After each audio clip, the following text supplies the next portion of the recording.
For primetime locally, a fourth body has now been pulled from Lady Bird Lake.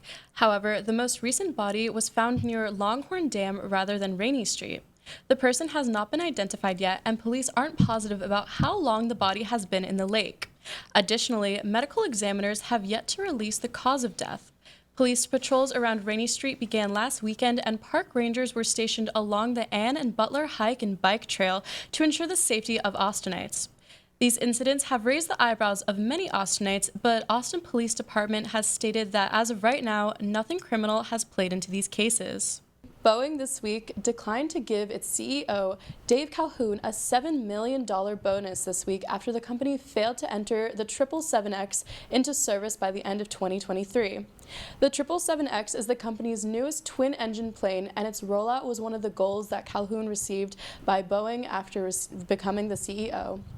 The delay of this plane will put the CEO on thin ice, and it will be interesting to see how Boeing continues to react.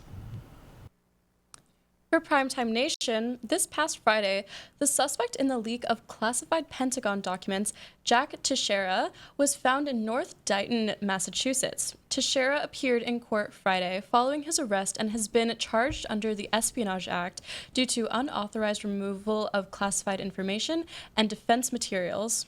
The documents that were leaked included eavesdropping on key allies and assessments on the state of the Ukraine war.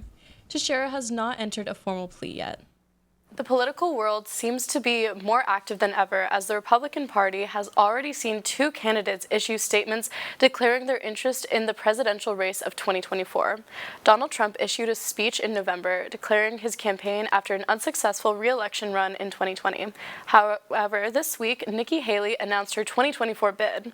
Haley has been a central figure in the GOP for over a decade and has been critical of some of Trump's policies, such as his ban of immigration from countries of predominantly Muslims. This election year, look for many more prominent figures fighting for the GOP 2024 nomination. It has been 18 months since the man in the highest position of power was unable to keep the power flowing to the people that he purported to serve. Hi, I'm Sophia Kurz with Texas News Primetime, and today I'm at the Long Center in downtown Austin to see candidate Beto O'Rourke speak to the public. On September 6th, Democratic nominee for governor Beto O'Rourke and his fellow nominees down the ballot rallied supporters from across the region in Austin. We spoke to some of his supporters, frustrated with the status quo, but optimistic about his chances in November. What brought you out here to the rally today? Just supporting Beto, I'm tired of Greg Abbott doing what he's doing, and I want to see some change. Everything that Abbott represents is everything that I disagree with, so I think Beto is the perfect answer to all of this. I've been a Republican all my life, and I'm ashamed to be a Republican in the state of Texas right now. I've got 3 daughters, and when Roe v. Wade was overturned, and that spurred my whole political, no way in hell anybody's going to tell my daughters what to do with their bodies. So we're going to win because we're fighting for every Texas woman to make her own decisions about her own body. We're going to win because we place the lives of our children ahead of the NRA. I mean, it's ridiculous that someone can own assault rifle. There's no need for assault rifles. And again, I have guns. I own guns. I don't own assault rifles because I have no need for an assault rifle. The ridiculousness of sending our immigrants who are trying for a better life to DC and New York and Chicago via bus. I mean, spending $12 million to send people to make a statement. I mean, Greg Abbott is a clown and he's an embarrassment. I have a trans sister, and just everything that's been going on politically with that is just disgusting, and I want to see some real change. Before the rally ended, we also got the chance to speak to O'Rourke about a major issue affecting UT students as well as other Austin residents. My name is Sophia Kurz. I'm with Texas News Primetime at UT Austin, Texas Student Television. So as I'm sure you're aware, there's a huge housing crisis in Austin, some of which the burden is placed onto UT students who can't find affordable housing. Do you have a plan in place to address this issue? We absolutely need more housing, not just here in Austin, but throughout the state.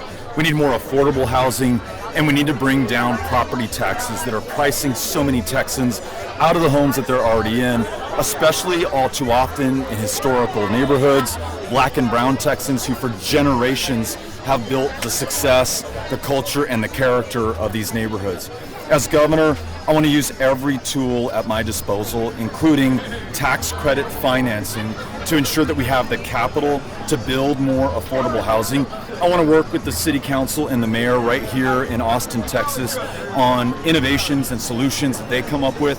They need to know that they have a partner in the governor's office in Austin who will work with them, not as we have today, an enemy who stops them from being able to serve the people that they represent. And I want to listen to the students who are the ones who so often, as you mentioned, are bearing the brunt of this crisis today. Very often we find that those who are most affected actually have the solutions that we're waiting for. I know that if we do those things, we'll be able to solve this crisis in housing that we have here and across the state.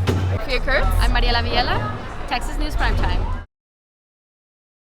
These are the Rise and Rambler apartment complexes located on Wasey Street and Seton Avenue, respectively. They were designed to accommodate university students in the Austin area. Both high-rises boast amenities such as gyms, common areas, and pools, proving to be an attractive housing option to students. However, students who signed leases at these complexes were faced with a predicament. When they committed to living at these apartments, they were still under construction, and by the time classes began for the fall 2023 semester at UT Austin, neither Rise nor Rambler were ready for occupancy. Though neither complex were available for comment on this matter, their residents were. Here's what they had to say. Was I a bit hesitant to signing to Rambler since it hadn't been developed? A little bit. The floor plan was just really attractive. I'll be living alone this year as a senior, and so I was just really excited. It's one bedroom. I'm just excited to live by myself, and I was just really manifesting that it wouldn't happen. But, you know, this is what happened. Yeah, I was a bit hesitant when signing to Rise, but they assured us that it would be completed by the time move-in happened, so I figured it would be completed. So the reason why we signed was, one, we kind of got in a little bit early, so the prices weren't too bad, especially for a new building. The other thing is that when we signed, I asked them if they were to not be ready, like what would happen. And of course they were like, no, we'll be ready. But you know, they're not now. But they did say that we could pay our rent and live in a hotel and receive $50 a day for every day that move-in was delayed. Or figure out housing for yourself.